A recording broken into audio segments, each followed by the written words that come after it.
It took exactly 7 seconds for the man in the mirror to stop mimicking me. First, I thought it was a trick of the light. Fatigue, maybe. But when he kept staring long after I'd turned away, his eyes wide, pleading, I knew something was wrong. And the worst part? My wife insists we've never had a mirror in that room. She says I haven't been the same since the accident. But I remember no accident. I remember a child scream, and then nothing. The scent of antiseptic always made me nauseous, but I couldn't pinpoint why. The white walls, the flickering ceiling lights, the muffled sounds behind closed doors, it all felt too familiar. Too rehearsed. Like I'd been here before, many times, but was only now being allowed to notice.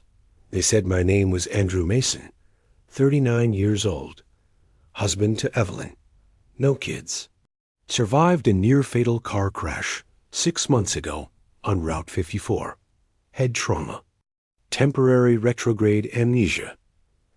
Short-term memory fragmentation. Prognosis uncertain. They handed me a journal with my handwriting.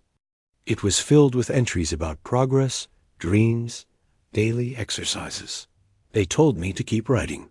It helps, Evelyn said, her voice soft, almost rehearsed. I didn't recognize her. She was beautiful in a way that made me feel like I was intruding. Tall, graceful, auburn hair pulled tight into a bun, eyes too sad to be strangers. But I didn't remember her touch, her scent, her voice. Every time she kissed my cheek, I flinched. The doctors warned me this could happen. Your brain is still reconnecting. You might feel detached, even suspicious. That's normal. Suspicious didn't begin to cover it. It started 3 nights ago. I woke up around 2 a.m., drenched in sweat. The house was silent, except for the rhythmic clicking of the grandfather clock downstairs. Evelyn was asleep beside me, breathing softly, peacefully. I sat up and glanced across the room. That's when I saw the mirror, floor length, ornate black. Wood frame, old. Not the kind of mirror you find in suburban homes, more like something from a Victorian funeral parlor. It stood directly across from the bed, angled slightly toward me, but Evelyn said we didn't own a mirror like that. I got up and walked toward it, expecting to see my reflection.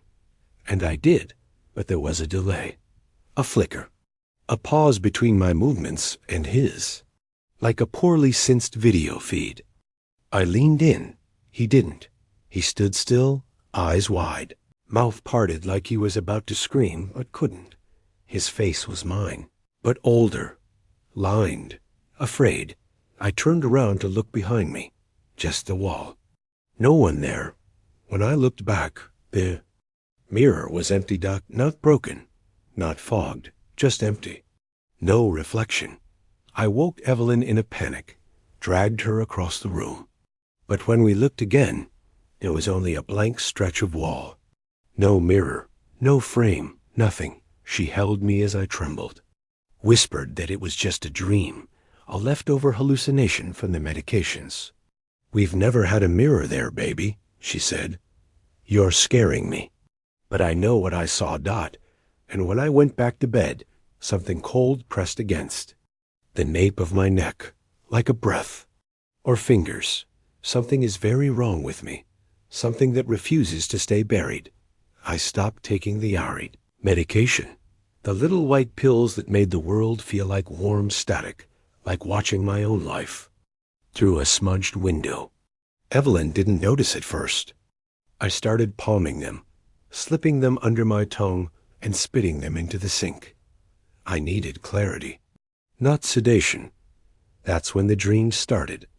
They weren't nightmares exactly, more like memories trying to claw their way out.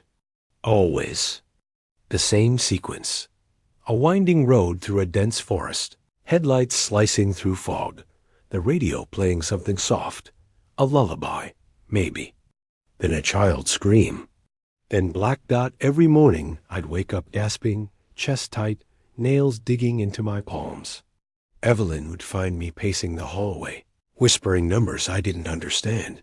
1732, 7-8-0-1.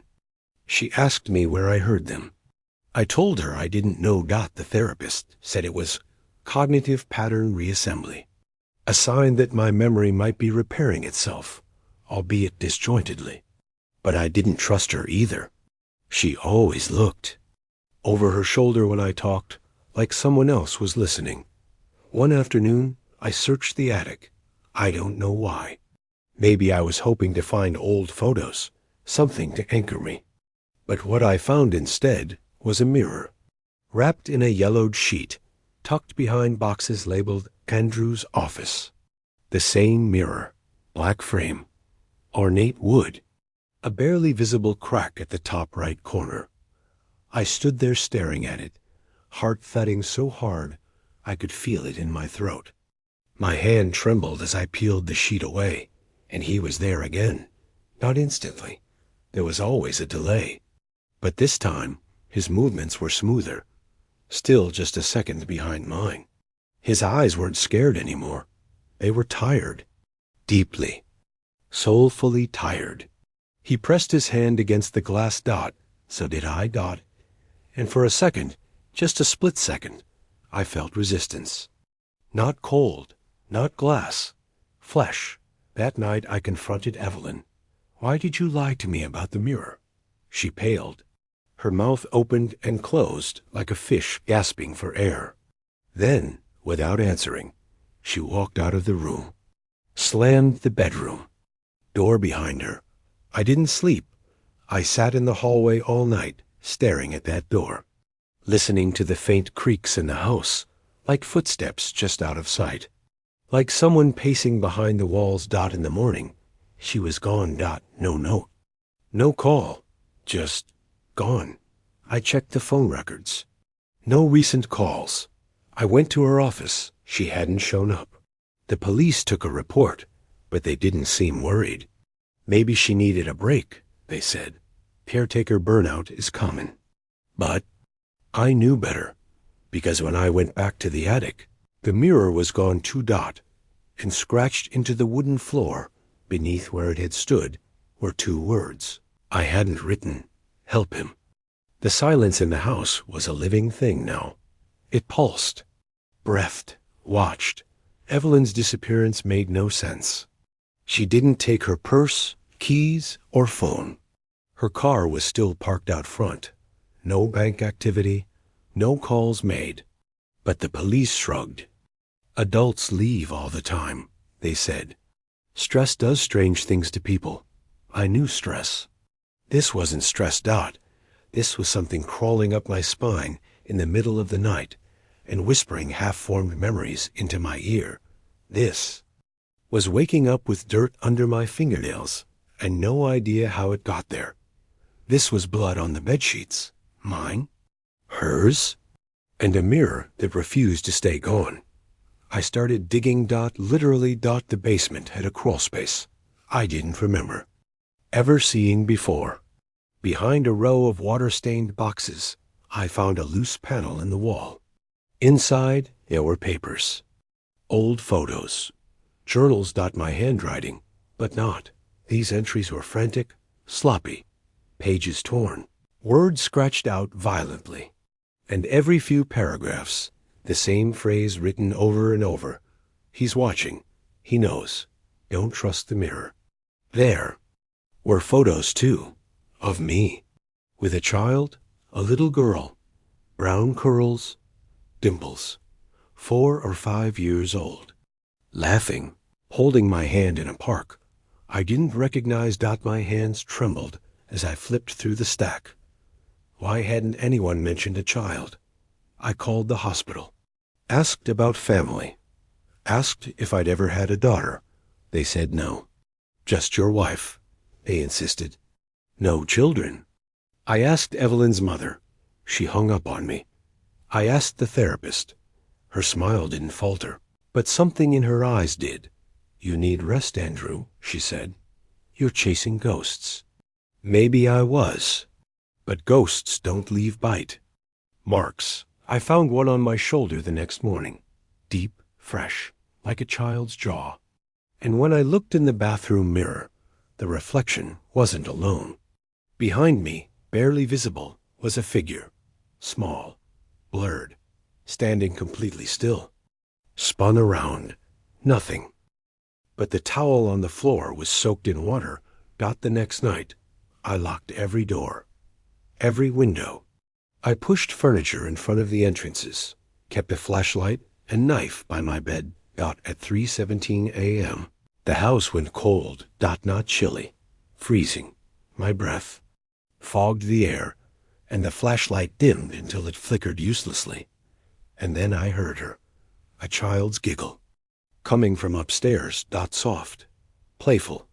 I followed the sound, each step like walking into ice. My fingers numb, my heartbeat distant. She was in the mirror, the little girl. My little girl, smiling, waving. Her reflection rippled like water. Like she was trapped behind it. "Daddy," she whispered. And then her smile vanished. Her lips moved again, slower this time. And though I couldn't hear it, I read it clearly. "Behind you." I turned and saw myself standing in the hallway, but not moving, just watching. He didn't move.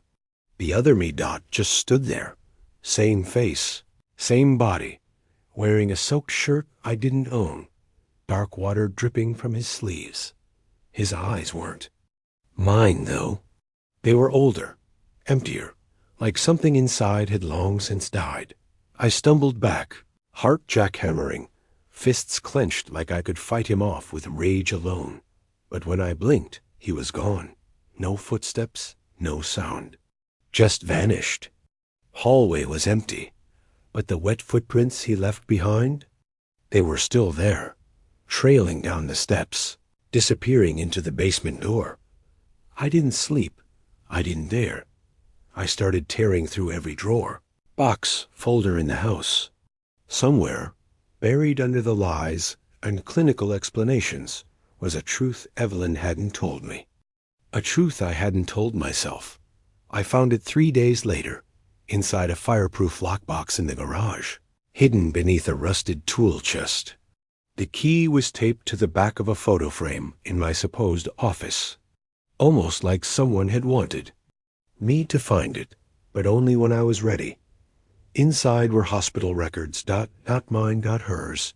Clara Mason. Age 5. Date of death, November 3rd. Cause, blunt force trauma. Cervical fracture. Severe internal bleeding. The word accident was used 5 times in the report, but the handwriting at the bottom of the page was mine and not the doctor's. She was strapped in. I checked. My legs gave. Out, I collapsed on the floor and screamed until my voice broke. The grief hit like a tsunami I didn't see coming. This wasn't just forgetting. This was something far more sinister.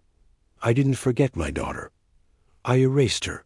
Some part of me, buried deep, had chosen oblivion over guilt. The next morning, I found the mirror in the living room. No one had moved it. No one could have. I lived alone now, but there it stood, bold as daylight, dripping with condensation like it had just been pulled from the ocean. She was there, again. Clara. Soaked, shivering. Her eyes wide with the kind of sorrow a child should never know.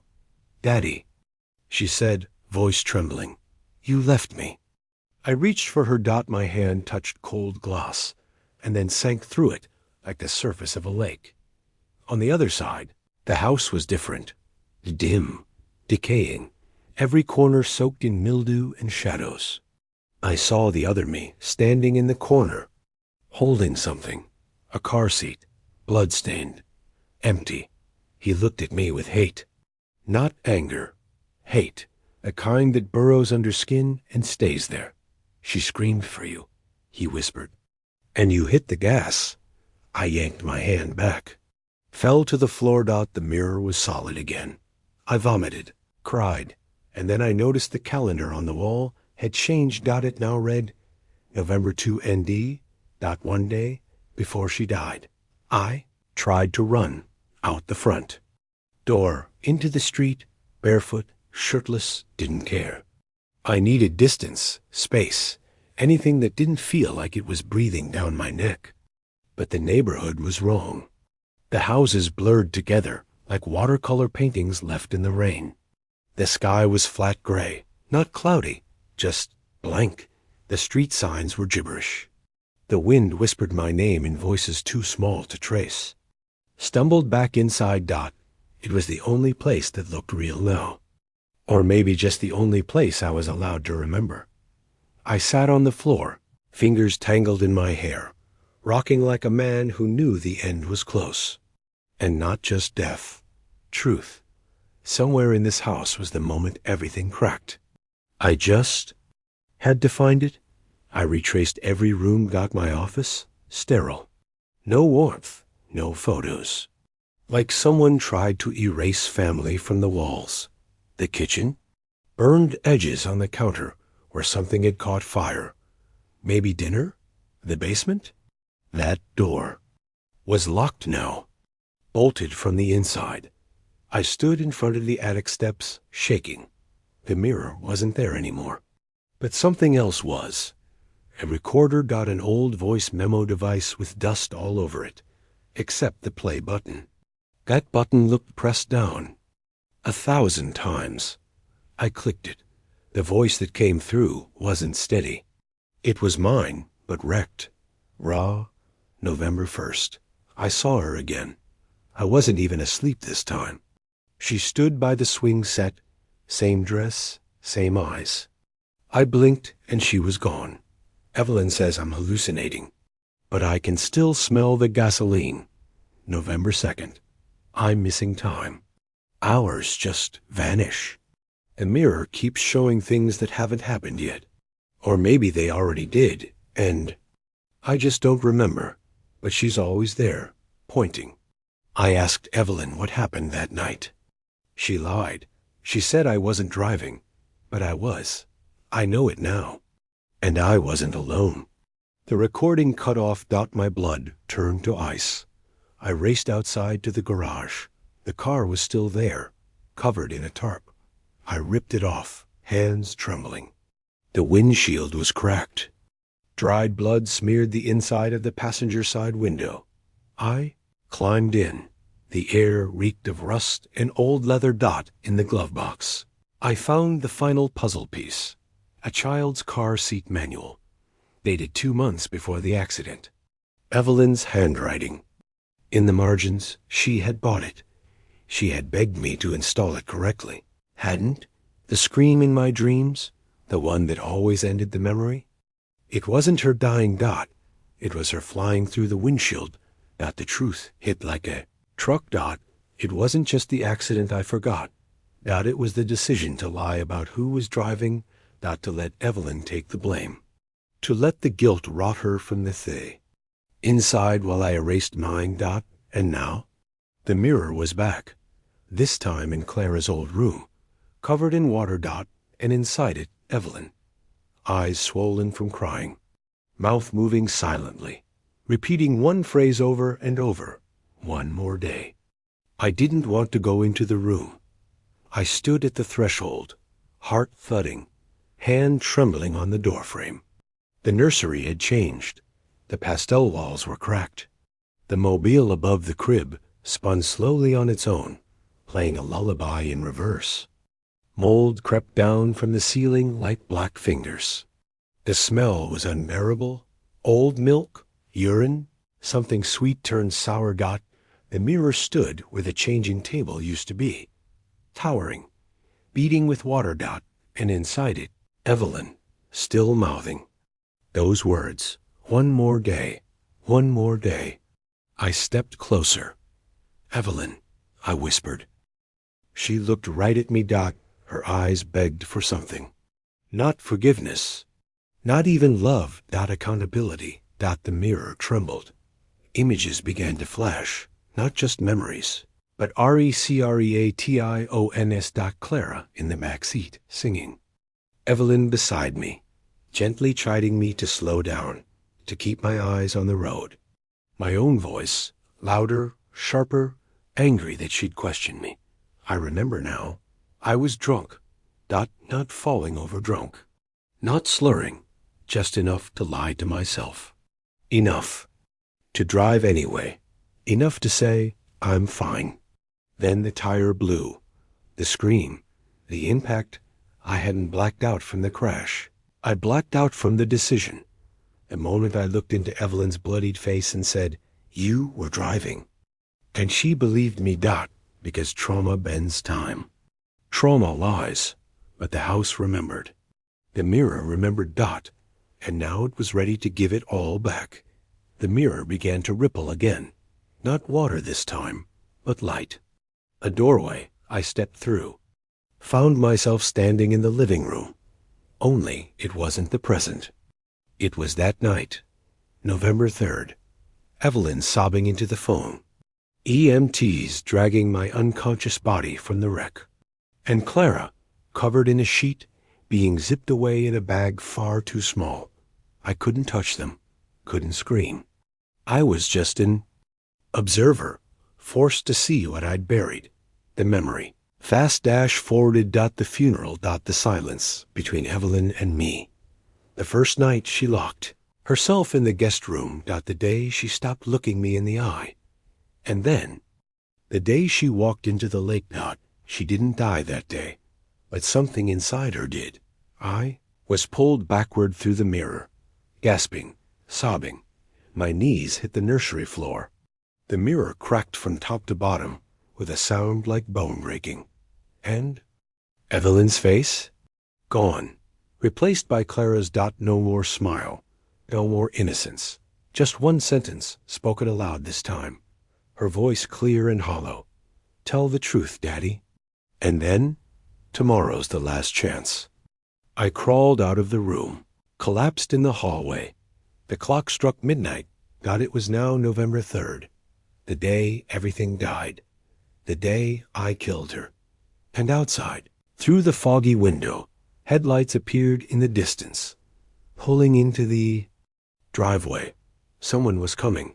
The knock on the door was slow, deliberate, a pattern that matched the thudding in my chest. I didn't want to answer it.